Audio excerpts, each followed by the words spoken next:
Hello, DMFF here, and before we start today's video, I want to shout out my patrons. And I have two of them. My two VIP DMFFers are Kais0 and Kmel3170, my own wife. Thank you so much for the support. It means so much to me and helps me keep creating all these wonderful videos that you all enjoy. If you want to support me as well, go ahead and check out my Patreon, which will be found in the link down in the description down below. Also, while you're at it, why not subscribe? Hit that like button and ding that bell so then you can be notified of my future videos upcoming. Anyway, thank you so much to all of you, including all of you, the viewers. Without any of you, I would not have this channel. Anyway, I hope you enjoy the video, and I hope you all have a great day. 1995 marks the second year of Magic the Gathering's existence. In 1995, we will go over all of the sets released, some of which being controversial for the time, standardization of formats within the game, new media in regards to the game, another World Championship, and more drama that unfolds throughout the year. Follow along as I go over 1995's The History of Magic the Gathering. I want to start with the printing of Alternate 4th Edition by the United States Playing Card Corporation in Cincinnati. Several reports state that this happened in early 1995, while others cite that it happened in October or November of 1995. Overall, Magic the Gathering and Wizards of the Coast decided not to go with the United States Playing Card Corporation in printing of 4th edition. Due to the dispute between the two, these cards were never officially published, but some did make it to circulation according to some sources. Unfortunately, I have not been able to find any concrete evidence to support any of these claims, so take all of this with a grain of salt. I do know that in early 1996, during arbitration, Wizards of the Coast and United States Playing Card Corporation did settle this matter out of court. On January 10th, 1995, Wizards of the Coast created a brand new format for the game of Magic the Gathering. At this time, they called this format Type 2, but it would later go on to be named as Standard Format. Type 2 is a rotating constructed format for Magic the Gathering. By rotating format, what exactly does that mean? Rotation is the characteristic of Standard and a way to keep the card pool fresh and exciting for players, and will always keep purchasing going on. The block model was used to explain the sets that rotate, but nowadays the rotation is simply defined as the removal of the oldest 4 sets. Originally, 3 block sets would rotate all at once, sometimes with a core set. Then a change to 2 set blocks would mean that the oldest 2 blocks, still legal in Standard, would rotate out of the format. Standard is still a format that is going on to this very day and has been one of the most popular formats in all of Magic the Gathering's history. I would say that as of late, it has been usurped by Commander, but that's a discussion for another day. Late winter and early spring was a relatively slow time for Magic the Gathering in 1995.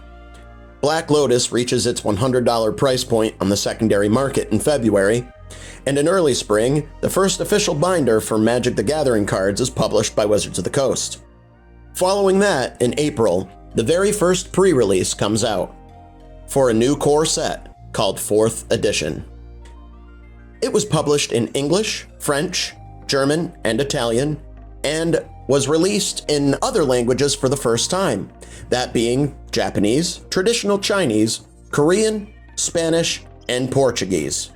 Wizards of the Coast was extremely afraid of the mainstream criticism of their satanic or demonic references on some of the cards. So all of the cards within 4th edition had these demonic or satanic references removed from the game in its entirety. To create 4th edition, 51 cards were removed from Revised Edition, and 122 cards from Arabian Nights, Antiquities, Legends, and the Dark were added. The reprinting of scarce cards devalued them on the secondary market, which caused protests among the players. This will not be the last time that this happens this year. Following the release of 4th edition, Inquest magazine, number 0, the very first issue, was published in April of 1995. Inquest used a casual and sometimes humorous style that has been attributed as the reason for its early popularity. The content included news, strategy articles, and price guides for various collectible card games. To end the month of April, Black Lotus surges in price once more, doubling from the last time its price increased, and it goes to $200 on the secondary market. In May of 1995, the very first U.S. Nationals was hosted. I found very limited information regarding this tournament after hours of scouring the internet and the Wayback Machine. I could not find any deck lists, but the U.S. National Champion in this event was Mark Justice, marking the start of his MTG career. Another person of note in this tournament was Henry Stern, who would later become one of Wizards of the Coast's employees. From June 2nd to June 4th, 1995, the first pre-release event for an expansion set occurred in Toronto, Canada, for the upcoming set, Ice Age. Dave Humphreys was the winner of this event. Speaking of Ice Age was the first standalone set. The white mana symbol was changed in this set to the set that you see on screen now.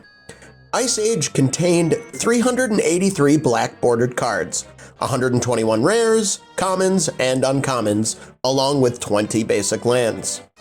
This set included about 8% reprints of old cards, and another 8% of the cards were functional reprints. Ice Age introduced cumulative upkeep and snow lands, then called snow-covered lands, into the game. This time around, I will not be going over all of the different cycles that are in the set, but I will be going over some notable cards that were printed in the set for people to use in their decks. Firstly, we have Brainstorm, which was a less powerful version of Ancestral Recall, but was still a notably powerful card that continues to see a lot of play in formats that it remains legal in. Demonic Consultation was initially considered to be too risky, but it eventually proved to be a solid tutoring spell, and proved just how valuable tutoring really is. It too became banned later on. Fyndhorn Elves, one of the functional reprints, adds mana acceleration to Stompy decks alongside Llanowar Elves. Illusions of Grandeur gained fame when it was combined with Donate to gain 20 life and force an opponent to pay its cumulative upkeep until they lost 20 life. Incinerate was initially seen as only a weakened version of Lightning Bolt, but it has since also been decided to be too powerful for its cost until its return in 10th edition. Jester's Cap was, at the time, the most valuable card in the expansion for its ability to intervene with an opponent's strategy. It has since been power crept and is now seldom played. Necropotence was originally dismissed as a bad rare, and even called the worst rare in the set by Inquest magazine. It later became apparent that this was a very powerful card and became the centerpiece of the now powerful mono-black deck of the same name. The deck was so powerful that its reign is often called Black Summer, or the Summer of Necro. Several cards from the deck were later banned, but Necropotence appeared again later in several other deck lists, until it was finally banned. Pox had a powerful tournament deck built around it, and was an incredible way of interacting with your opponent and removing resources from them. Prismatic Ward was chosen as the preview promo and has therefore the unique quality of being printed with both the old and new white monosymbols. Pyroclasm is a powerful, inexpensive board clearing effect in red that continues to see play today. Stormbind is a recurring source of damage from a time when they were much harder to come by. It was a powerful tournament card at the time and combined well with Whiteout for added effects. Urza's Bauble is one of the only 2 cantrips in existence without any costs attached. Although it does next to nothing, the card would be very good if it wasn't a slow trip.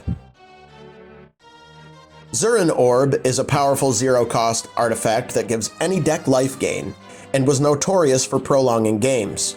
It eventually became banned or restricted in every sanctioned format it could have been played in as a result. In July of 1995, Wizards of the Coast released Chronicles, a best of 1994 expansion of the 4th edition. Later on, Wizards of the Coast came out to say that this was considered a failed experiment.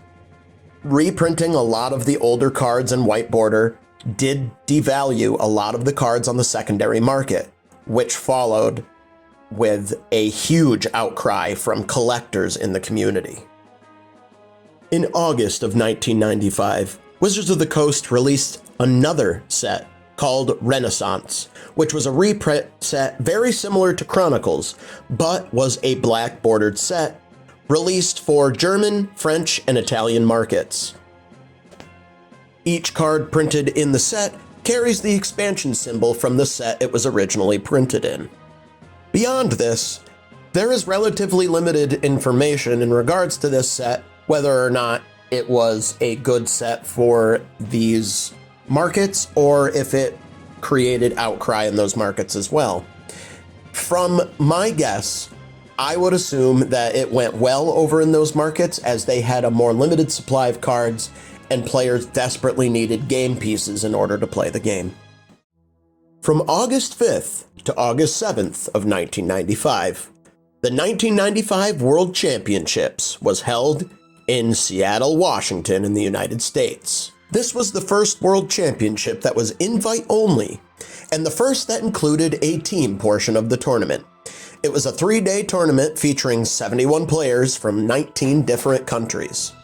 The players played 10 rounds, 5 rounds of sealed deck and 5 rounds of standard, where points were awarded for each game win rather than match win. This was also the first tournament where players weren't allowed to change their constructed deck between Swiss rounds and the elimination rounds.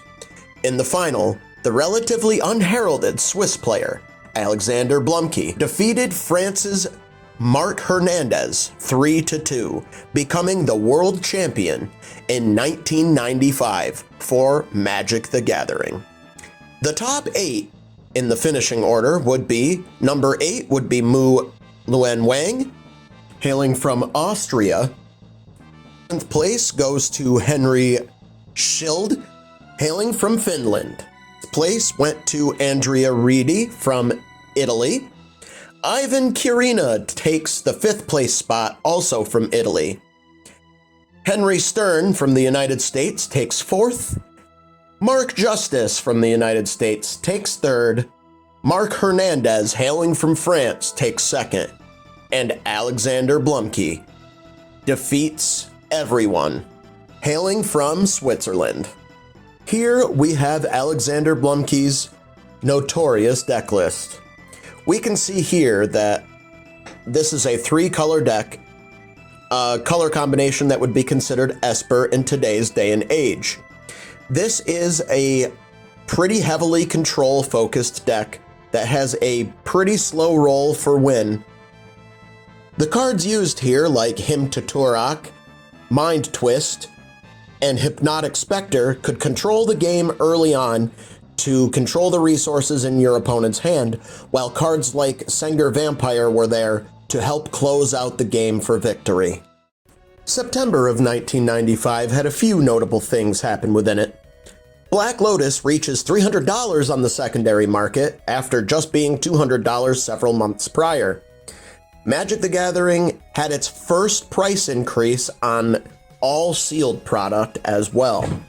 Finally, there was the separation of Type 1 and Type 2 formats, now known as Vintage and Standard. In early October, there was the start of a website called The Dojo, which was a website dedicated to Magic the Gathering.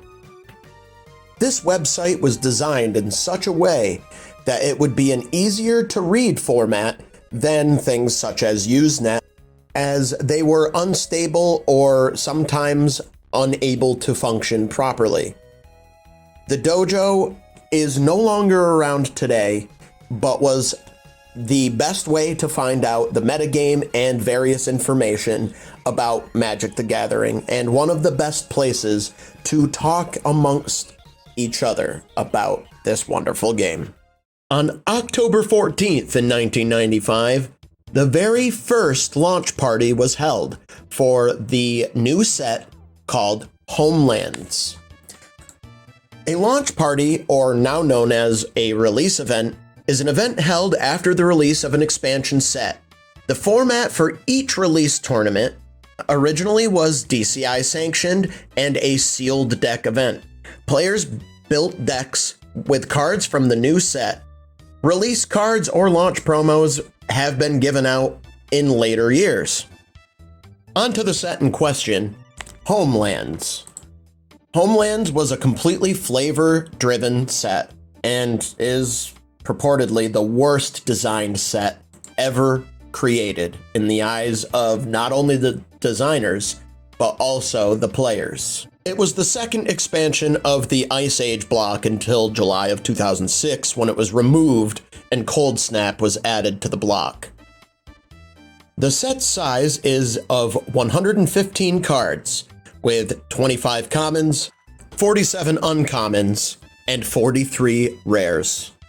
Some notable cards in the set would be Serrated Arrows, which saw tournament play as a result of the prevalence of cards like Order of the Ebon Hand in Standard at the time, but also because of a short-lived ruling which required constructed tournament decks to include at least 5 cards from each legal set.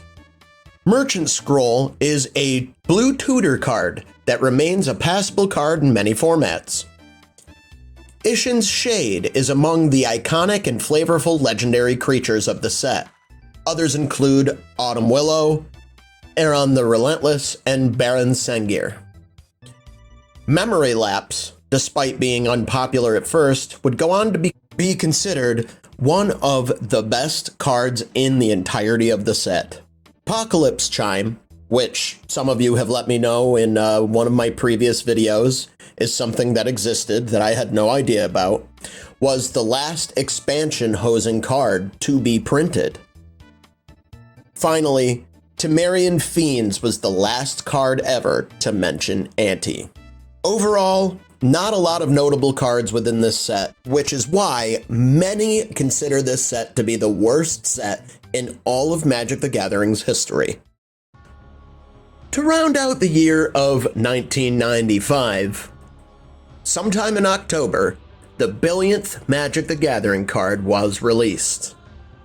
Sometime in November, Wizards of the Coast moves its office to Renton, Washington. Finally, in December, Wizards of the Coast closes their role-playing game product line, but DCI gets its 1,000th member.